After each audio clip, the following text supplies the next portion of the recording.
سامعین کو ہر خوبصورت آواز میں نعت رسول مقبول صلی اللہ علیہ وسلم کا حدیہ پیش کر رہے ہیں۔ اب بلا تبدیل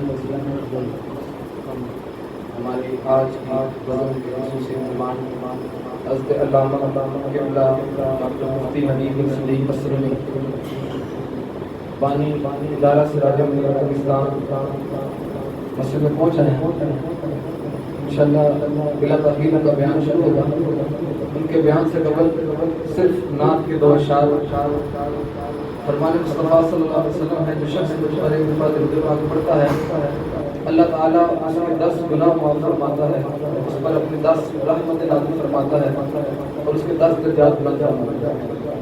تو اس نیت کے ساتھ ایک دفعہ مدد روشن پڑھی صلی اللہ علیہ یا رسول اللہ وسلم علیہ یا حبیب اللہ۔ اب بلا تاخیر میں خطاب دوں گا حضرت علامہ قبلہ ڈاکٹر مفتی حبیب بن صدیق اسلمی صاحب کو کہ وہ آئیں اور اپنے مواعظ حسنہ سے ہمیں مستقبل کریں۔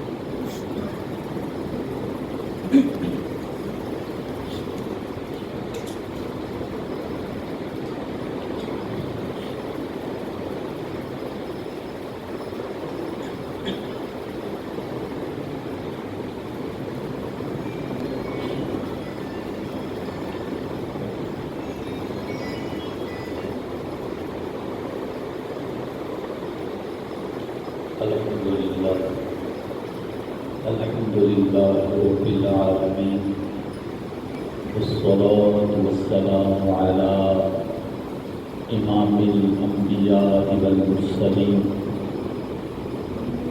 وعلى آله الطيبين الطاهرين وأصحابه الهادين المهديين وعلى إمام الأولياء والصالحين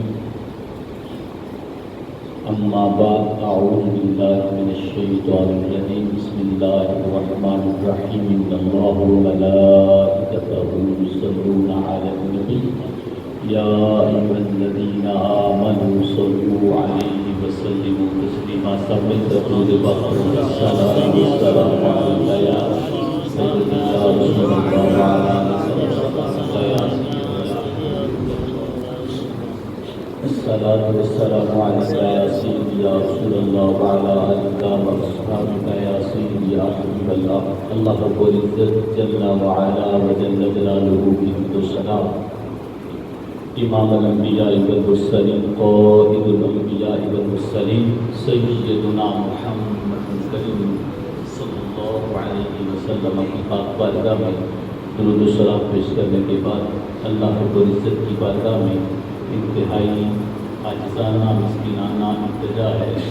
اللہ رب العزت مطلب المقام جناب ڈاکٹر فیصل گیلانی صاحب کی نانا جان جناب سیکرٹری اقبال ندیم صاحب اللہ رب العزت ان کے درجات کو بلند فرمائے، ہر لمحہ حیات برزخی میں ان کے لیے سکون اور رحمتیں نازل فرمائے، اور اللہ تعالیٰ باقی جمیل لواحمدین کو صبر جمیل کی توفیق مرحمت فرمائے۔ حضرات محترم،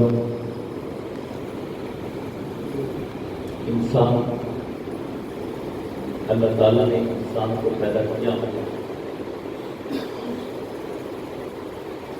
اس میں اور تمام باقی مخلوقات حیوانات کیڑے مکوڑے ساری چیزوں میں ایک فرق رکھا، اور وہ فرق ہے سمجھ کا، عقل کا،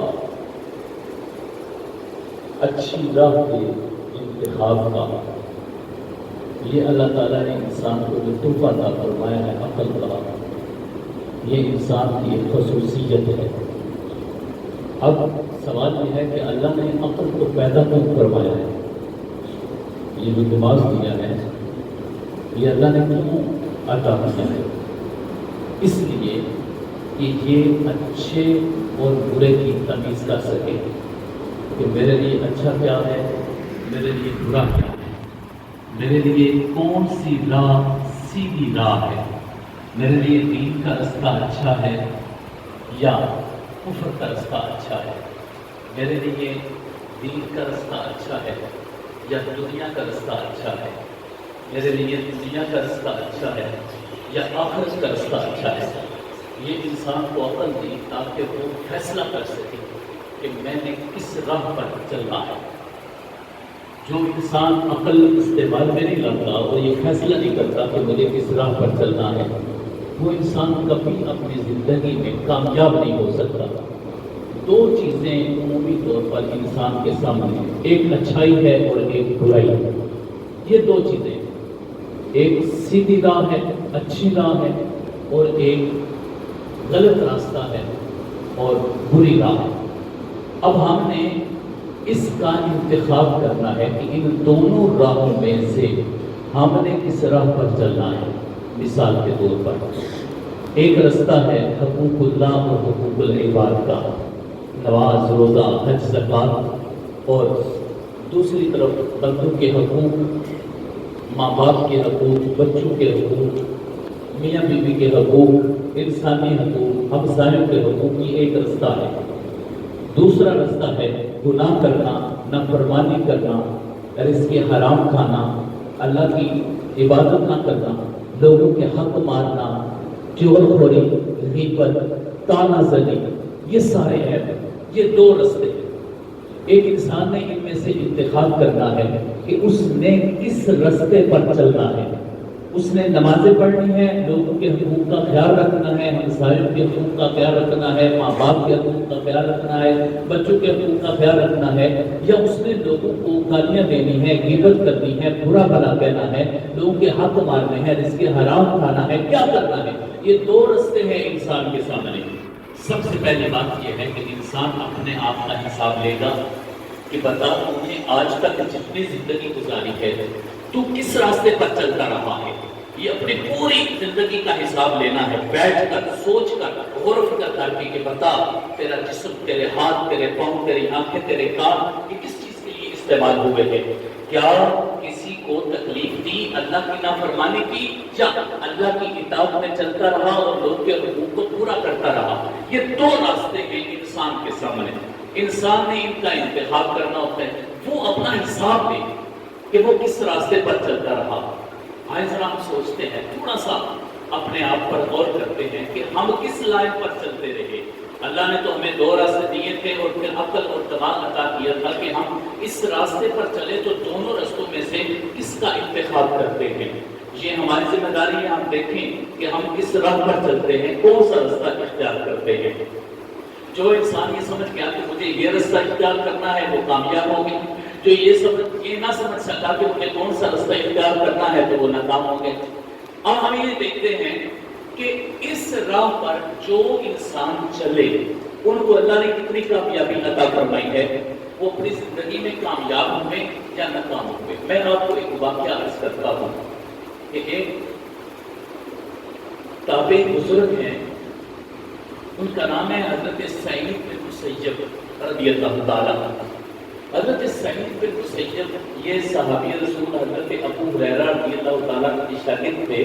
حضرت سعید بن مسیب، ان کا میں ایک واقعہ عرض کرتا ہوں۔ آپ مسجد نبوی شریف میں بیٹھ کر لوگوں کو حدیث پڑھایا کرتے تھے۔ یہ چھوٹا سا منصب نہیں ہے کہ ایک شخص مسجد نبوی شریف میں بیٹھ کر رسول اللہ صلی اللہ علیہ وسلم کی حدیث پڑھائے، اور وہ بھی حضور کے دور کے بالکل قریب۔ وہ مسجد نبوی کے سب سے بڑے شیخ الحدیث تابعین میں سے، یہ چھوٹی سی بات نہیں ہے۔ حضرت سعید بن مسیب مدینہ پاک کے سارے لوگ اسے پیار کرتے تھے، سارے لوگ بہت زیادہ تعداد تھی ان کے اسٹوڈنٹس کی. اس وقت کا جو خلیفہ تھا عبد الملک، اس نے حضرت سعید بن مسیب رضی اللہ تعالیٰ عنہ سے کہا کہ آپ مجھ سے بیعت کر لیں. آپ نے فرمایا نہیں، جو شخص مکمل طور پر شریعت مطہرہ اور سنت مبارکہ کا پابند نہیں، میں اس کے بیعت نہیں کروں گا. آپ نے انکار کر دیا. اب اس نے مشورہ کیا کہ کیسے بیعت لی جائے.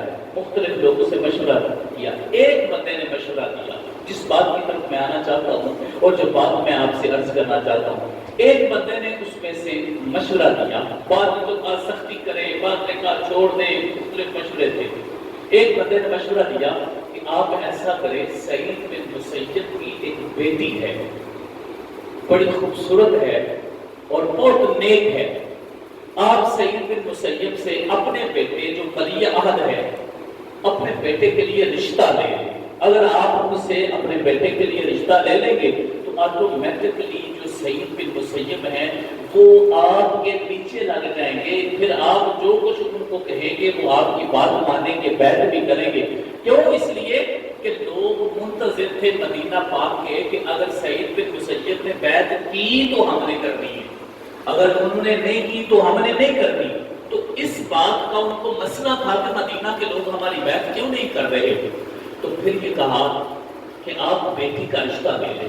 آپ مجھے بتائیں، بادشاہ وقت کو پوری عرب پر اور کیسر و کسرا اور سب پر حکومت ہو، پھر وہ اپنے بیٹے کا رشتہ ایک مسلح پہ بیٹھنے والے شخص سے مانگے تو آپ سوچیں کہ وہ کتنا بڑا تضاد ہے کہ ایک بادشاہ وقت ہے اور ایک فقیرانہ درویشانہ زندگی گزار رہے ہیں. تو اس نے کیا کیا؟ اس نے اپنے بیٹے کا رشتہ بھیجا اور کہا کہ جا کر سعید بن مسیب سے یہ کہو کہ میں آپ سے آپ کی بیٹی کا رشتہ مانگ رہا ہوں، مجھے وہ رشتہ دیجیے. جس وقت حضرت سعید بن مسیب رضی اللہ تعالیٰ عنہ کے پاس پیغام گیا کہ بادشاہ وقت آپ کی بیٹی کا رشتہ مانگ رہا ہے، تو آپ نے ایک جملہ بولا. آپ نے فرمایا کہ کوئی بادشاہ وقت ہے یا کوئی بھی ہے، میرے نزدیک ان چیزوں کی اہمیت نہیں ہے. میرے نزدیک غلامی مصطفیٰ کو بادشاہ کہتے ہیں. میرے نزدیک اس کی کوئی حیثیت نہیں ہے، لہذا میں اس رشتے کا انکار کرتا ہوں. آپ نے انکار کر دیا. اس کے بعد آپ نے یہ سوچا کہ اس طرح لوگ جو ہیں وہ رشتہ مانگیں گے اور بار بار یہ پیغام آئے گا تو میں اپنی بیٹی کا نکاح کر دیتا ہوں، اپنی بیٹی کا میں کسی سے رشتہ کر دیتا ہوں. پھر آپ نے کس کے ساتھ رشتہ کیا؟ میرے دوستو بھائیو، یہ پیغام ہے بہت بڑا پیغام ہے ہر شخص کے لیے کہ اللہ نے انسان کو عقل دی ہے اور اس نے اس راستے پر چلنا ہے تو کس راستے کا وہ انتخاب کرے گا. بہت زبردست پیغام ہے. حضرت سعید بن مسیب رضی اللہ تعالیٰ عنہ کے سامنے آپ کا ایک طالب علم بیٹھتا تھا. اس طالب علم کی یہ کیفیت تھی کہ کھانے کے لیے کھانا بھی نہیں ہوتا تھا اور کچھ نہیں ہوتا تھا پاس، یہاں تک کہ خود پیسے دے کر اس کو پڑھایا کرتے تھے اور کوئی سلسلہ نہیں تھا ان کی آمدن کا. وہ اتنا غریب طالب علم تھا.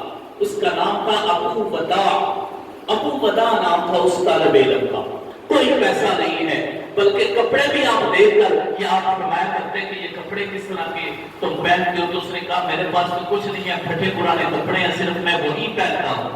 حضرت سعید بن مسیب نے فرمایا کہ میں نے تمہیں ایک کام کے لیے منتخب کر لیا ہے، کیا تم میری بات ماننے کے لیے تیار ہو؟ کہا جی حضور حکم فرمائیے. آپ نے فرمایا میں تمہیں اپنی بیٹی کا رشتہ دینا چاہتا ہوں، میں اپنی بیٹی کا نکاح کرنا چاہتا ہوں تمہارے ساتھ. اب آپ صرف اتنا غور کر لیں. پھر آپ نے نکاح کر دیا، اس کے ساتھ نکاح کر دیا. آپ اندازہ کریں، ایک طرف بادشاہ وقت ہے اور بادشاہ وقت کا بیٹا ہے ولی عہد، اور ایک طرف وہ فقیر اور درویش ہے جو چٹائی پہ بیٹھ کر رسول اللہ صلی اللہ علیہ وسلم کی حدیث پڑھتا ہے اور غریب ہے. آپ نے ساری دنیا کو پیغام دے دیا کہ اے لوگوں، ایک طرف بادشاہ آ جائے تو ہمارا دل ادھر مائل نہیں ہوتا. رسول اللہ کا غلام ہو چاہے چٹائی پر بیٹھنے والا ہو، ہم اس کو اپنی بیٹی کا رشتہ دینے کے لیے تیار ہوتا ہے. آپ اندازہ کریں کہ یہ کس طرح کے لوگ تھے جنہوں نے اپنی زندگی گزاری. ہم تو اپنی ٹھاٹ باٹ کے لیے پتہ نہیں کیا کیا کرتے ہیں. کس طرح ہم دنیا داروں کے پیچھے بھی بھاگ لیتے ہیں, دنیا داری کے لیے سب کچھ کرتے ہیں, لیکن دین کے لیے جو ان لوگوں نے اپنا وقت گزارا ہے ان کی کیسے خوبصورت ان کی زندگی. اور یہ کون ہے حضرت سعید بن مسیب. میں یہ بھی آپ کو بتا دوں کہ وہ سعید بن مسیب چھوٹے سے انسان نہیں تھے. وہ اگرچہ مسجد نبوی میں چٹائی پر بیٹھ کر پڑھایا کرتے تھے, لیکن یہ چھوٹے سے انسان نہیں تھے. جب واقعہ حرہ پیش آیا تھا مدینہ پاک کے اوپر یزید نے جس وقت حملہ کیا تھا, تو اس وقت مسجد نبوی کی اذان بند ہو گئی تھی, وہاں پر لائٹیں بجھا دی گئی تھی, وہاں پر تو نماز مسجد کے اندر جماعت تک نہیں ہوتی تھی. جس وقت یزید نے حملہ کیا تھا مدینہ پاک کے اندر, تو حضرت سعید بن مسیب فرماتے ہیں کہ میں روزہ مبارک کے اندر ایک چٹائی کے پیچھے وہاں پر چھپ جاتا ہوں, کیونکہ جو بھی مل رہا تھا وہ اس وقت اس کو شہید کر رہے تھے. اور تقریباً 700 انہوں نے صحابہ و تابعین کو شہید کر دیا تھا اس وقت اس واقعہ کے اندر. آپ فرماتے ہیں کہ میں روزہ مبارک کے اندر چٹائی کے پیچھے چھپا ہوا تھا اور اندھیرا تھا, کسی آنے والے کو پتہ نہیں چلتا تھا کہ یہاں کون ہے, لیکن میں وہاں چھپا ہوا تھا. مجھے ایک پریشانی وہاں پر لاحق ہو رہی تھی کہ میں نے نماز پڑھنا ہوتی تھی تو مسجد سے اذان کی آواز نہیں آتی تھی, اور جب مسجد سے اذان کی آواز نہ آئے تو ایک نماز پڑھنے والے کو کتنی پریشانی ہے, تاریکی ہے, اندھیرا ہے, پتہ ہی نہیں چل رہا کہ باہر روشنی ہے, باہر کیا معاملہ ہے, پتہ ہی نہیں چل رہا. اور اس خوف سے جو یزید کی فوج حملہ کر رہی تھی, آپ اندر بیٹھے ہوئے تھے. آپ فرماتے ہیں میرے دل میں خیال آیا کہ نماز کا وقت قریب ہوگا اور یہاں تو مسجد نبوی سے اذان کی آواز نہیں آ رہی, تو اب میرا کیا بنے گا. آپ فرماتے ہیں جیسے ہی نماز کا وقت ہوا تو رسول اللہ صلی اللہ علیہ وسلم کی قبر مبارک سے اذان کی آواز آنا شروع ہو گئی. اور فرماتے ہیں جتنی دیر یہ واقعہ ہوتا رہا, جیسے ہی نماز کا وقت ہو جاتا تھا تو پیارے آقا علیہ السلام کی قبر مبارک سے اذان کی آواز آیا کرتی تھی. اس کو امام دارمی نے روایت کیا, سنن دارمی میں یہ حدیث صحیح ہے. اس کا مطلب یہ ہے کہ وہ حضرت سعید بن مسیب جنہوں نے دنیا کا رستہ ترک کیا, دنیا کی خواہشات کو ترک کیا, مال کو, دنیاوی مال کو ٹھوکر ماری انہوں نے, اور بتا دیا دنیا والوں کو کہ ہمارے نزدیک دنیا کی حیثیت نہیں ہے, ہمارے نزدیک رسول اللہ صلی اللہ علیہ وسلم کی غلامی کی حیثیت ہے. انہوں نے یہ بتا دیا کہ جو رسول اللہ صلی اللہ علیہ وسلم کا غلام ہے, چاہے وہ غریب ہے, اس سے ہمارا تعلق ہے. تو پھر جب انسان کے اس طرح کے خیالات ہوں, اس طرح کی سوچ ہو, اور وہ دنیا کی بجائے دین کو ترجیح دے, تو پھر حضور کی قبر انور سے اذان کی آواز آیا کرتی ہے. آج بھی اگر کوئی انسان یہ چاہتا ہے کہ اس کو حضور کا فیض ملے, یہ ایک پیغام تھا پیارے آقا علیہ السلام کے تشریف لے جانے کے بعد جو قبر سے اذان کی آواز آتی تھی, یہ ایک پیغام ہے ساری دنیا کے لیے کہ لوگوں اگر تم ہمارے ہو جاؤ گے تو ہم قبر انور سے بھی اپنا فیض تمہیں عطا فرمائیں گے. انسان چھوٹا ہوتا ہے جو یہ سمجھتا ہے کہ شاید میرا اس دنیا کے بغیر گزارا نہیں ہے, اس بڑے محل کے بغیر میرا گزارا نہیں ہے, اس پیسے کے بغیر میرا گزارا نہیں ہے. یہ آپ تاریخ پڑھ لیں پوری اسلام کی کہ جو سچے رسول اللہ صلی اللہ علیہ وسلم کے غلام ہوئے ہیں, اکثر ایسا ہی ہوا ہے کہ انہوں نے اپنی غربت والی زندگی گزاری ہے. وہ ایک روایت بھی ہے نا کہ ایک صحابی نے عرض کی, یا رسول اللہ صلی اللہ علیہ وسلم میں آپ سے بڑا پیار کرتا ہوں, بڑی محبت کرتا ہوں آپ سے. آپ صلی اللہ علیہ وسلم نے فرمایا سوچ لو کیا واقعی ایسے ہے. کہا یا رسول اللہ صلی اللہ علیہ وسلم میں آپ سے بڑا پیار کرتا ہوں, بڑی محبت کرتا ہوں. فرمایا سوچ لو. کہا یا رسول اللہ سوچ لیا, میں اللہ کی قسم آپ سے بہت زیادہ محبت کرتا ہوں. تو حضور علیہ السلام نے فرمایا استعد للفقر, پھر فقر کے لیے تیار ہو جاؤ. اگر مجھ سے محبت کرتے ہو تو فقر کے لیے تیار ہو جاؤ. وہ جو فرمایا نا کہ یہ جو دنیا ہے یہ مومن کے لیے آزادی کی جگہ نہیں ہے. اس کا مطلب یہ ہے کہ بندہ مومن یہاں پر تھوڑے عرصے کے لیے مشکلات تو اٹھاتا ہے, لیکن پھر آخرت میں اس کو ہمیشہ کے لیے کامیابی مل جاتی ہے. وہ شخص جنہوں نے ابھی کلمہ نہیں پڑھا تھا, مسلمان نہیں ہوئے تھے, جب پیارے آقا علیہ السلام میدان جنگ کے اندر موجود تھے, جہاد فرما رہے تھے, تو ایک شخص دوڑتا ہوا پیارے آقا علیہ السلام کی بارگاہ میں آیا، آ کر عرض کی اے اللہ کے حبیب مجھے کلمہ پڑھا کے مسلمان کر دیجئے۔ پیارے آقا علیہ السلام نے ان کو کلمہ پڑھایا۔ اسی وقت جب انہوں نے کلمہ پڑھا، عرض کی یا رسول اللہ مجھے تلوار دیجئے، میں جا کر لڑنا چاہتا ہوں، میں جا کر اسلام کے لیے جہاد کرنا چاہتا ہوں۔ حضور علیہ السلام نے ان کو تلوار دی۔ اسی وقت انہوں نے تلوار پکڑی، میدان جہاد میں چلے گئے اور لڑتے لڑتے شہید ہو گئے۔ جیسے ہی وہ شہید ہوئے، پیارے آقا علیہ السلام نے فرمایا اے میرے صحابہ تم اس دنیا میں کسی جنتی کی زیارت کرنا چاہتے ہو؟ عرض کی یا رسول اللہ ہم دیکھنا چاہتے ہیں۔ فرمایا وہ دیکھ لو جو ابھی آیا تھا اور اسلام کے لیے اپنی جان قربان کر گیا۔ اب وہ تو چند لمحات کے لیے آئے، ہمیشہ کے لیے اللہ نے ان کو جنت میں جگہ عطا فرما دی۔ یہ انسان کی زندگی ہے، جو انسان اپنی زندگی ان کے لیے گزارتا ہے، اپنی زندگی کے لمحات اور اپنی ساری زندگی ان کے لیے گزارتا ہے، وہ انسان ہمیشہ کے لیے کامیاب ہے۔ آپ دیکھیں پیارے آقا علیہ السلام کے صحابہ کرام اور وہ جو سارا دور تھا، وہ دور کتنے عرصے پر محیط تھا کل جو پیارے آقا علیہ السلام کے صحابہ کرام کا دور تھا، وہ 123 سال سے زیادہ کا دور نہیں تھا۔ کتنا؟ 123 سال۔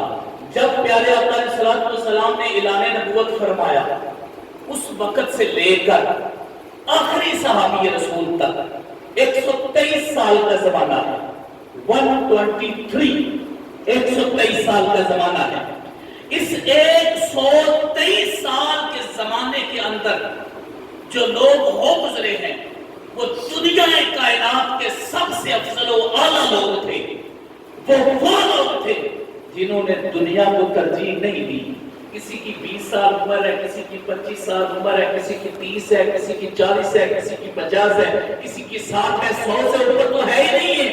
کیونکہ پیارے آقا علیہ السلام کے جو وصال مبارک ہوا 10 ہجری کے آخر اور 11 ہجری کے آغاز میں، وہ جو پیارے آقا علیہ السلام کا وصال مبارک ہوا، اس کے بعد 100 سال صحابہ اکرام اس دنیا میں رہے۔ کتنا عرصہ رہے؟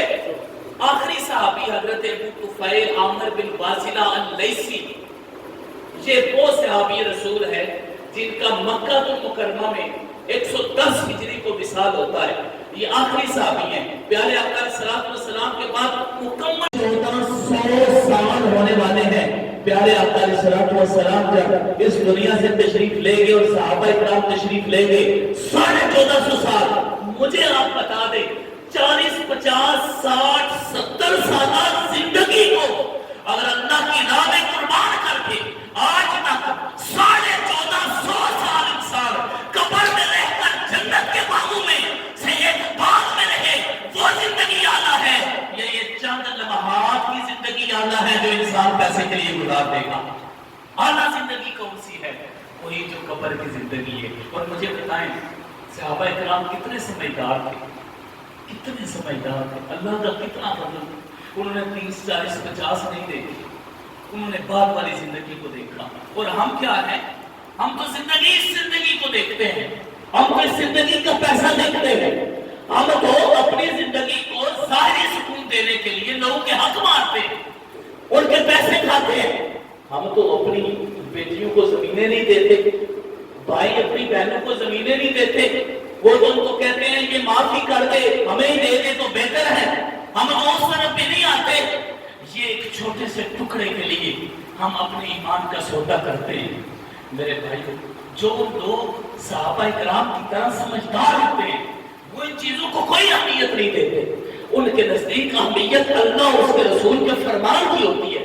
وہ یہ سمجھتے ہیں کہ سب سے اعلیٰ سب سے بہتر دین اسلام ہے، جس کی احکامات ہے وہ اپنے اوپر نافذ کرتے ہیں، پھر وہ 5 وقت کی نماز ادا کرتے ہیں، پھر وہ روزے رکھتے ہیں، پھر وہ اللہ کی عبادت کرتے ہیں۔ وہ کہتے ہیں اس یہ تو دنیا کی مٹی ہے، اس کی کیا حیثیت ہے؟